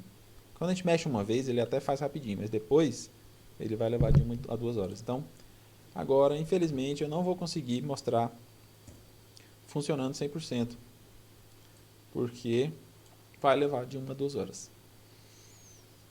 Aqui o IP, ó, sempre que eu consultar, vai dar o IP antigo, tá? Ping, vai dar o IP antigo. E aí eu tenho que aguardar mesmo, não tenho o que fazer. De qualquer forma, eu vou mostrar toda a teoria, tá? De como faz esse direcionamento, que eu acho que isso é o mais importante para que consiga finalizar esse vídeo aqui com todas as informações necessárias para você deixar um servidor Linux feito do zero, raiz, todo configurado por você mesmo. O mínimo que você precisa ter é banco de dados, PHP, a página online, um administrador de banco de dados, que eu usei o Adminer. Depois você pode procurar formas de instalar o phpMyAdmin, que é só comando também. Você vai procurar lá como instalar phpMyAdmin na minha máquina Linux. Ele vai te dar e quando você entrar no phpMyAdmin vai funcionar também, tá? Não é que você não pode usar ele, você pode. Na verdade, você pode fazer muito mais coisa agora com essa máquina, né? E agora eu vou mostrar, pelo menos na teoria, como que a gente faz esse direcionamento de pasta, tá? Então, vamos voltar ali no nosso command aqui, que é o nosso terminalzinho. Eu estava tentando mudar o nome da pasta, que eu achei que estava indo para essa, mas não tem nada a ver. Na verdade é porque não está indo para a máquina certa. O IP estava totalmente errado lá no domínio. Tá? Vamos lá nos arquivos de configuração. cd etc apache 2 ls. Então, voltando aqui. Lembrar bem disso. Sites available são os arquivos que você está mexendo neles ainda. Depois que você mexer neles, configurou, você vai habilitar esses arquivos. E aí esse comando de habilitar vai copiar automaticamente o arquivo para a pasta sites enable.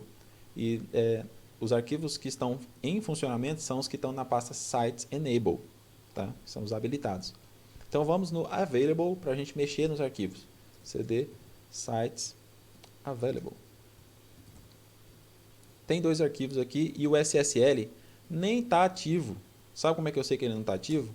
Porque se eu sair aqui e entrar na pasta Sites Enable, eu vou dar um ls e eu vou ver que só tem um arquivo ativo aqui, que é o arquivo de configuração normal. O SSL nem está ativo. Se eu quisesse usar SSL, eu ativaria aquele arquivo, lógico, configurando ele, colocando os arquivos de certificado do domínio, tudo certinho. Mas vou sair aqui, vou entrar no Sites Available. Vou dar um ls. Eu tenho aquele arquivo de configuração ali que é o único que está ativado. Vou dar um nano 000 e vou editar ele. Olha, isso aqui tudo eu poderia apagar, tá? Mas eu vou deixar aqui uma coisa. Ó. O que eu gosto de fazer sempre? Server name. Server name, você geralmente coloca o nome do domínio mesmo. Então, você coloca assim, ó. geranet.net. Server name você usa, tá? Tem uma outra coisa muito importante nesse arquivo de configuração, que é o server alias. O server alias é o que realmente faz a diferença aqui. É o que realmente direciona o domínio para uma pasta. Como que você faz isso? Você geralmente faz assim, geranet.net e *geranet.net. geranet.net. Então eu estou falando aqui nessa configuração, server alias, que é o mais importante. Eu estou falando que qualquer coisa que acessar do geranet.net e de qualquer subdomínio do geranet.net vai ser direcionado para a pasta HTML. Beleza? Então eu posso ter essa configuração no meu servidor. Eu estou criando um servidor que é o virtual host, um host virtual dentro dele, direcionando o geranet para a pasta HTML. Beleza? Então, essa configuração aqui, gente, é muito importante. O resto é besteira, ó, poderia ser apagado. Tá? Isso aqui tudo poderia ser apagado. Isso aqui é tudo coisa que está comentada, inclusive. Beleza? E mais importante de tudo são essas informações aqui, ó. Server name, server alias. O server admin não é importante, eu até nem mexo. E a pasta para onde está sendo direcionado esse domínio aqui. Aqui eu poderia apagar também, mas eu vou deixar assim. Ctrl X para sair, ele pergunta se eu quero salvar, eu digo que sim, yes. Dou um Enter e ele salvou. Vou dar um cat, que é para ver o conteúdo, só para ver se está isso mesmo. Ó, dei um cat e ele joga aqui na linha de comando. Está aqui, ó, o arquivo que eu mexi, beleza? Então esse arquivo foi alterado. Aí você fala assim, beleza, viu? Então você acabou de criar um arquivo que é do Geranet. Mas se eu tivesse outro domínio e eu quisesse jogar esse domínio em outra pasta, nesse mesmo servidor. Então o que eu faço? Eu copio esse arquivo, 000conf, e crio um 0001. E eu posso pôr o nome que eu quiser também. Posso colocar assim, domínio2.conf. Um exemplo, né? Aí eu venho aqui, ó, agora eu tenho dois arquivos. Eu tenho o default, que é o Geranet. Inclusive eu poderia mudar o nome dele, tá? Esses nomes aqui é você que escolhe. Então a gente vai mudar aqui, ó. Vou colocar mv, o 000 default, eu vou mudar para 000 geranet.net. Ó, acabei de mudar o nome dele. Então agora eu tenho o 000 geranet.net e o 0001 domine2.conf, que é um segundo domínio que eu queria ativar, por exemplo. Aí você fala assim, por que tem esses 00 na frente? É porque ele vai por ordem de nome de arquivo. Então, se a gente colocar números na frente, primeiro ele verifica se o domínio é o Geranet e tenta direcionar para a pasta HTML. Se não for, ele passa para o próximo arquivo, para o próximo virtual host, e verifica se o domínio é um domínio X e que vai para uma pasta tal. Então, ele tem uma ordem em que ele procura esses direcionamentos, né? Como se fossem umas rotas, né, para as pastas. E essa ordem é dada pelo nome do arquivo. Então a gente sempre coloca 000, 001, 02, porque a gente quer ordenar qual que ele vai tentar achar primeiro. Às vezes você tem um domínio que é mais importante que outros, mais ou menos por aí. Tá? É importante você saber disso. Então, aqui, deixa eu ver aqui uma coisa. Eu vou editar agora o meu arquivo domínio 2, né? Então, nano 001 domínio 2. Ele está igual, só que agora eu vou mudar. Ó. Eu vou dizer aqui que seria o meu domínio, outro domínio. Então é domínio2.net.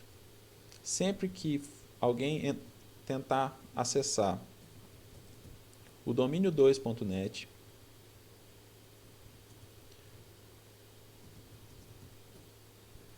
ele vai direcionar para a pasta outro site. Bacana? Olha o tanto que é difícil. Só isso. Salvar, yes, enter, salvei. Eu dei um Ctrl X para salvar. Ele pergunta se eu quero realmente salvar, eu dou um Y e dou um enter. Então fechei ali. Então agora eu tenho dois arquivos de configuração. Então basicamente é o seguinte. Se no meu domínio estiver direcionado com o registro A, que é o que a gente já viu, para o IP da minha máquina, e se eu tiver essa configuração na minha máquina, a pessoa digita o nome do domínio, vai para o meu IP. Chegou lá no meu IP, a minha máquina Apache verifica. Que domínio é esse? É o Geranet ou é o domínio2.net? Olha nos arquivos de configuração, acha qual pasta ele deveria direcionar e abre. Beleza? A gente está fazendo tudo raiz. É assim que funciona. Você não está hospedando, você não está contratando a hospedagem de ninguém. É você que está fazendo sua hospedagem. Inclusive infinita, né? Que você pode ter infinitos sites. Como é que eu faço para ativar esses arquivos? Então tem um comandozinho que é o A2 dissite. Isso aqui é para desativar. é de disable. Então, A2 de site, eu vou desativar o arquivo geranet.net. Eu acho que antes ele estava conf, né? Default. Deixa eu ver aqui qual é o nome do arquivo que está ativo. cd sites available. Enable. Sites enabled. Eu tenho um arquivo aqui que como eu troquei o nome dele, eu vou até apagar. Então eu vou apagar esse arquivo antigo aqui. Então agora, ó, eu não tenho mais site nenhum habilitado. Site nenhum. Eu só tenho arquivos de configuração esperando para ser habilitados lá na pasta sites available. Então o que eu vou fazer? De qualquer lugar onde eu estiver, eu posso dar o comando de ativar aquele arquivo de configuração, que é o A2 em site. Em é de enable. Então, A2 em site, qual? Eu quero ativar o arquivo 000/geranet. Deixa eu entrar lá na pasta. cd sites available. Estou aqui, eu quero ativar esse 000/geranet aqui. Então é A2 em site, que é de enable, o 000/geranet.net. Tá vendo? Eu vou ativar esse site. Tá dando erro. O site não existe. Olha aí como é que é. Dando erro na minha cara aqui ao vivo para vocês. Só para dizer que já vou descobrir qual que é o problema do erro e vou retornar aqui. Ah, meu Deus, que vergonha. Acabei de descobrir. Ai, ai, ai, é tanta coisa. Olha só. O arquivo ele tem que ter extensão .conf. Ele não pode ter extensão .net. Né? E eu fui lá e coloquei .net no arquivo. Aí não vai dar certo mesmo. Né? Então vamos lá. Vamos mover aqui. mv 00.net para 000.geranet.conf. Poxa, Bill. Geranet.conf. Ó, agora que eu alterei o nome, aí agora ele vai achar o arquivo. Tá? .conf. Então vamos lá. A2 em site 000 geranet.conf. Ele ativou o meu site e ele ainda falou, só vai ativar se você fizer um reload, que é reiniciar o Apache, tá? Então, service ali, deixa eu diminuir aqui. Vamos fazer um reload então. Antes de fazer o reload, vamos lá olhar se ele está habilitado mesmo. Sites enabled. Vamos lá olhar. Ó, o arquivo está lá, ó. Beleza? Então significa que ele habilitou, mas ainda não está ativo. Tá? Eu posso tentar entrar lá no www, não vai funcionar enquanto eu não reiniciar o meu Apache. Tá? Antes de reiniciar o meu Apache, eu vou ativar o meu outro, que é o dentro dos sites available. Eu quero ativar o meu domínio 2. Tá? Então eu vou lá, ó, A2 em site, enable site 0001. Dou um tab aqui que ele até me ajuda. Ele já fala para mim o arquivo, dei enter. Agora eu ativei dois sites. Vamos lá ver se está ativado mesmo. cd sites enabled. Quais são os sites habilitados? São dois, ó. Esses dois aqui. Então esses dois direcionamentos, tá? Tá funcionando? Não. Enquanto eu não der o reload, não funciona. Então vamos lá. Service Apache 2 restart ou reload, é tudo a mesma coisa. Ele tá, ó. Agora sim. Se eu entrar lá, www.geranet.net, ele vai direcionar para a pasta HTML. Se eu entrar lá, www.domínio2, que é um domínio teste exemplo.net, ele vai direcionar para a pasta outro site, que era aquela que eu tinha direcionado naquele arquivo ali. Beleza? E assim, eu posso fazer infinitos. Posso colocar infinitos sites, atender infinitos clientes, ter um monte de sites aí no meu servidor Linux, tá? Então, pessoal, eu acho que aqui eu cobri, perdão pelos erros aí ao vivo, mas eu concluí aqui toda a configuração do zero de um servidor Linux. E a dúvida que você tiver de comando, você vai ver que eu fiz aqui ao vivo, então você pausa, dá uma olhada no comando, procura muito no Google. Mas basicamente o que a gente fez aqui hoje foi contratar uma máquina Linux baratinha, tá? que não significa que é ruim, na verdade ela vai funcionar muito bem. Se você quiser colocar um site de um cliente numa máquina dessa, é extremamente confiável, é uma máquina que nunca vai cair. Depende do servidor que você contratar. HostSailor é muito bom, o Google Cloud, muito bom também. Então, contratamos a máquina Linux, conectamos nela com o terminal, instalamos o Apache, instalamos o MySQL, que é o MariaDB, instalamos o PHP, tivemos problemas, corrigimos, descobrimos como configurar o FileZilla para entrar com o arquivo lá dentro, jogar a quantidade de arquivo que você quiser lá dentro. E, o mais importante de tudo, fizemos os direcionamentos de domínio para uma pasta. É exatamente isso. Domínio X vai para a pasta X, domínio Y vai para a pasta Y. Beleza? Existem milhares de outras coisas que a gente poderia fazer, que é configuração de arquivo SSL, que é o HTTPS, né? Ou seja, aqui quando a gente vai entrar no domínio, a gente está usando o protocolo HTTP, que inclusive já está bem ultrapassado, né? Mas se você quiser HTTPS, você teria que ter um arquivo de certificado digital gerado por uma certificadora para colocar esse arquivo no seu domínio, falar o local, e aí você configuraria ele para que quando a pessoa entre, apareça esse cadeadozinho aqui, ó, né, que é do HTTPS. Não vou tratar sobre isso porque isso é um pouco mais avançado e também o vídeo já está muito grande, mas eu acredito que eu tenha mostrado tudo aqui a respeito de como colocar um site no ar utilizando uma máquina Linux muito barata e que é boa. Tá? Fora isso, para dar um bônus aqui, eu vou entrar no Google Cloud, que é um outro provedor, que é uma outra forma de você contratar máquinas. Né? E o Google Cloud, eu tenho uma máquina aqui, que é a minha máquina mesmo, meu sistema, e eu vou entrar aqui no marketplace deles. Ó. Você entra lá, Google Cloud, se cadastra, você tem o seu e-mail, e aí aqui você procura os serviços. O Google Cloud é infinito, ele tem um monte de serviços. Né? Ele tem serviço para banco de dados, ele tem serviço para inteligência artificial, e ele tem serviço para uma máquina Linux, que você vai fazer exatamente isso que eu fiz, contratando na HostSailor, você vai contratar no Google Cloud.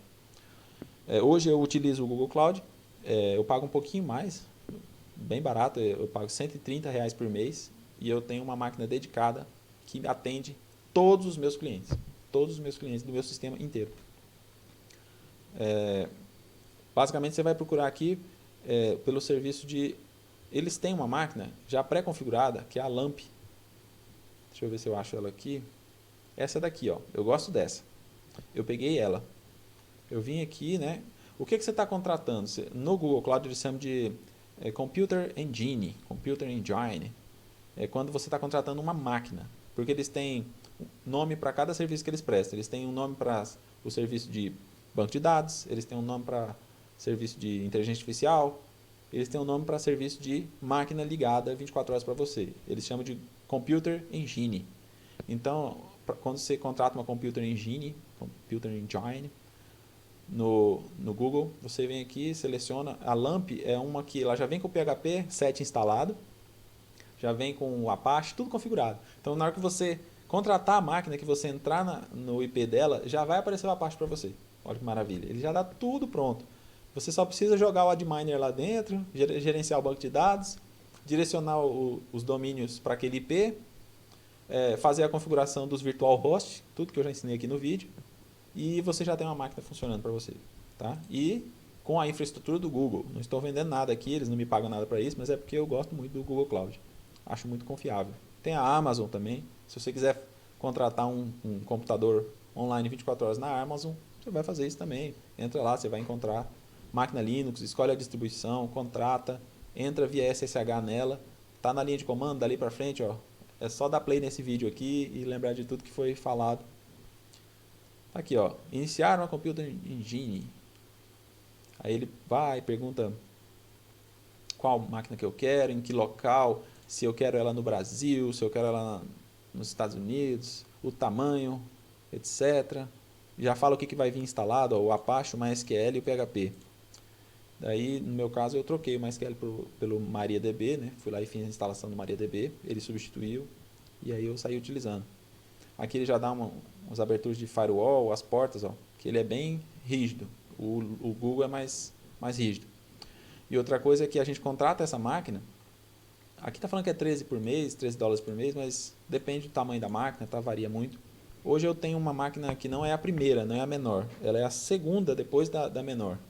E eu pago R$ 130 por mês, tá? E isso já atende muitos clientes, cara, muitos clientes mesmo, tá? Então, assim, pode confiar que dá certo.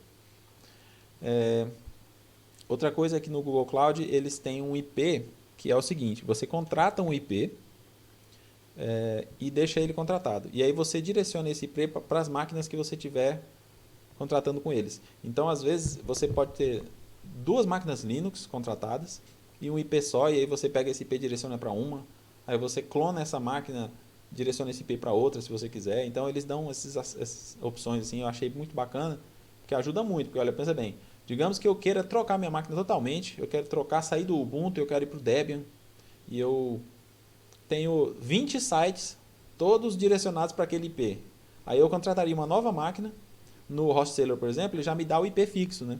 Então eu teria que sair de um por um de todos os domínios, trocando o IP de cada um na configuração avançada de DNS, para poder mudar de servidor. No Google Cloud eu já poderia simplesmente contratar uma máquina, uma Computer Engine nova, limpa, pegar aquele IP e direcionar para ela. E aí eu não precisaria mexer em todos os domínios. Entende? Então o Google Cloud dá umas vantagens, que eu acredito que a Amazon também tem essas vantagens. Tá? Então esse era um bônus aí do vídeo e eu acho que agora realmente eu posso finalizar. Parabéns para você que ficou até aqui. Se você gostou do conteúdo, por favor, dá um like aí. E lembrar sempre que nós, programadores, nós temos superpoderes. Você que programa, isso tudo que você sabe, isso te dá poderes a mais que as outras pessoas não têm. Então, o que eu tento fazer aqui nesse canal é aumentar isso, que você tenha mais superpoderes. A partir de agora você tem esse poder de construir uma máquina do zero, configurar ela todinha, colocar todos os seus arquivos lá dentro, fazer tudo raiz, sem precisar de hospedagem de ninguém, pagando extremamente barato. Beleza? Então falou, pessoal. Até o próximo vídeo, hein?